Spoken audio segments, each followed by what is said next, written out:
샬롬. 하나님과 동행하는 새벽기도회 달라스 임마누엘 교회 황성철 목사입니다. 오늘도 하나님과 동행하며 풍성함을 누리시는 저와 여러분이 되시길 주님의 이름으로 축복합니다. 오늘 말씀은 에스겔 6장 1절에서 14절까지의 말씀입니다. 여호와의 말씀이 내게 임하여 이르시되, 인자야, 너는 이스라엘 산을 향하여 그들에게 예언하여 이르기를, 이스라엘 산들아, 주 여호와의 말씀을 들으라. 주 여호와께서 산과 언덕과 시내와 골짜기를 향하여 이같이 말씀하시기를, 나 곧 내가 칼이 너에게 임하게 하여 너희 산당을 멸하리니 너희 제단이 황폐하고 분향 제단들이 깨뜨려질 것이며 너희가 죽임을 당하여 너희 우상 앞에 엎드러지게 할 것이라. 이스라엘 자손이 시체를 그 우상 앞에 두며 너희 해골을 너희 제단 사방에 흩으리라.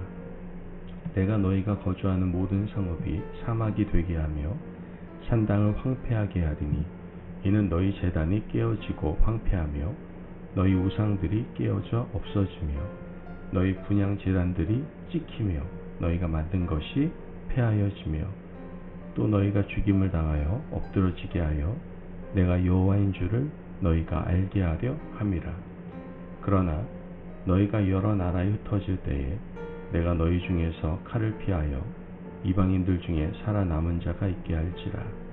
너희 중에서 살아남은 자가 사로잡혀 이방인들 중에 있어서 나를 기억하되 그들이 음란한 마음으로 나를 떠나고 음란한 눈으로 우상을 섬겨 나를 근심하게 한 것을 기억하고 스스로 한탄하리니 이는 그 모든 가증한 일로 악을 행하였음이라. 그때에야 그들이 나를 여호와인 줄 알리라. 내가 이런 재앙을 그들에게 내리겠다 한 말이 헛되지 아니하리라. 주 여호와께서 이같이 이르시되, 너는 손뼉을 치고 발을 구르며 말할지어다. 오라, 이스라엘 족속이 모든 가증한 악을 행함으로 마침내 칼과 기근과 전염병에 망하되, 먼 데 있는 자는 전염병에 죽고 가까운 데 있는 자는 칼에 엎드러지고 남아있어 에워싸인 자는 기근에 죽으리라. 이같이 내 진노를 그들에게 이룬즉 그 죽임당한 시체들이 그 우상들 사이에 제단 사방에 각 높은 고개 위에 모든 산 꼭대기에 모든 푸른 나무 아래에 무성한 상수리 나무 아래 곧 그 우상에게 분향하던 곳에 있으리니 내가 여호와인 줄을 너희가 알리라. 내가 내 손을 그들 위에 펴서 그가 사는 온 땅 곧 광야에서부터 디블라까지 황량하고 황폐하게 하리니 내가 여호와인 줄을 그들이 알리라. 아멘. 하나님의 말씀입니다. 오늘 읽은 본문에는 유다 백성들의 죄악을 심판하시는 하나님의 칼이 등장하는 것을 보게 됩니다. 하나님의 칼은 외과 의사의 칼과 같다라고 할 수 있습니다. 넓은 부분을 단호하게 절개하지 않으면 유다 백성들의 죄악을 도려낼 수가 없고, 죄악을 도려내지 않으면 그들의 영혼은 죽을 수밖에 없다는 것이죠. 그러므로 하나님께서는 강력하고 단호하게 죄의 문제에 접근하고 계십니다. 통일 이스라엘 시대부터 북이스라엘의 멸망과 남유다가 멸망할 때까지 그 중심에는 우상숭배가 있었습니다. 우상숭배는 이스라엘과 유다 백성들의 영혼을 갉아먹는 암덩어리였습니다. 하나님께서는 이 심각한 문제를 경고하셨지만 그들은 듣지 않았죠. 그 때문에 이제는 도려내지 않으면 안 되겠다라고 결단을 하신 겁니다. 이 문제를 도려내야만 그들이 오래도록 살 수 있습니다. 하나님께서 칼을 드신 이유는 암덩어리를 제거하고 하나님의 백성들을 살리기 위함이었다라는 것이죠. 그러므로 하나님의 칼은 외과 의사의 칼날이었던 겁니다. 2절에서 3절 말씀을 보면, 인자야, 너는 이스라엘 산을 향하여 그들에게 예언하여 이르기를, 이스라엘 산들아, 주 여호와의 말씀을 들으라. 주 여호와께서 산과 언덕과 시내와 골짜기를 향하여 이같이 말씀하시기를, 나 곧 내가 칼이 너희에게 임하게 하여 너희 산당을 멸하리니.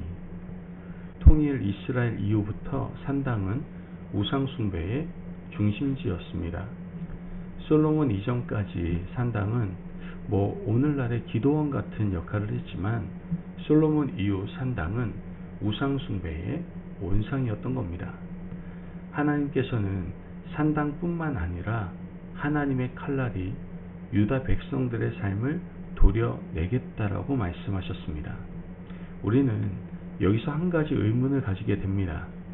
아니, 택한 민족 백성들이 우상 숭배에 깊이 빠져 들어갔던 이유가 도대체 무엇인가 하는 겁니다. 이교도 우상 숭배는 형상을 만들고 그 앞에서 절하는 것으로 끝나지 않습니다. 우상 숭배 제의의 마지막은 항상 더러운 성적 타락이었습니다. 이교도의 신전에는 신전 창기들이 있었습니다. 그들의 역할은 신전에 오는 사람들에게 성을 파는 것이었죠.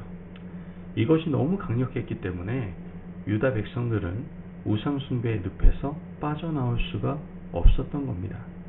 한번 우상 숭배의 늪에 빠져들면 자기도 모르는 사이에 발걸음을 옮기고 영혼과 육체가 한꺼번에 망가지고 파괴되는 경험을 반복했던 겁니다. 하나님은 그 문제를 해결하기 위하여 하나님의 칼로 심판하겠다고 선포하셨습니다. 4절에서 5절 말씀을 보면, 너희 제단들이 황폐하고 분향 제단들이 깨뜨려질 것이며 너희가 죽임을 당하여 너희 우상 앞에 엎드러지게 할 것이라. 이스라엘 자손의 시체를 그 우상 앞에 두며 너희 해골을 너희 제단 사방에 흩으리라. 우상 숭배자들이 우상 앞에 무릎을 꿇고 신전 창기들과 음란한 행위를 할 때에 이미 그들의 영혼은 죽은 것이나 마찬가지였습니다. 육체 또한 죽은 육체나 마찬가지였던 것이죠. 하나님은 이 문제를 심각하게 보셨습니다. 하나님은 그들의 영혼을 살리기 위해서 하나님의 칼날을 들이대시고 심판하셨던 겁니다. 유다라는 나라를 포기해도 하나님의 백성들의 영혼은 포기할 수 없었기에 하나님께서는 칼로 심판하실 수밖에 없었던 것이죠. 하나님께서 그들을 심판하시고 바벨론 포로로 잡혀간 후에 비로소야 하나님의 진노가 그들에게 임했음을 깨닫게 됩니다. 그들이 바벨론 땅에 와서 우상 숭배를 멈추고 나서야 하나님께서 왜 이렇게 하셨는지 깨달았던 것이죠. 9절 말씀을 보면, 너희 중에서 살아남은 자가 사로잡혀 이방인들 중에 있어서 나를 기억하되 그들이 음란한 마음으로 나를 떠나고 음란한 눈으로 우상을 섬겨 나를 근심하게 한 것을 기억하고 스스로 한탄하리니 이는 그 모든 가증한 일로 악을 행하였음이라. 이들이 하나님을 언제 기억했습니까? 사로잡혀가서 이방인의 포로가 되었을 때 하나님을 기억했습니다. 사람은 이렇게 미련하고 어리석기 그지없습니다. 망하고 난 이후에 우리의 우상 숭배 때문에 하나님이 진노의 칼로 우리 백성들을 심판하셨다라는 것을 깨달았다라는 것이죠. 하나님이 나를 살리기 위해서 친히 암덩어리를 제거하시고 이방의 포로로 보내셨음을 깨달았습니다. 오늘 이 말씀을 통해서 우리는 하나님의 마음을 느껴야 합니다. 죄는 처음부터 크게 다가오지 않습니다. 작은 유혹부터 시작해서 서서히 다가옵니다. 처음에는 생각으로, 그 다음에는 마음으로, 그 다음에는 작은 행동으로 점점 커져 우리가 어찌할 수 없고 제어할 수 없는 암덩이가 되어 손쓸 수 없는 상태가 되어버립니다. 하나님께서는 처음부터 다양한 방법으로 경고하시지만 듣지 않으면 마지막으로 칼을 사용하십니다.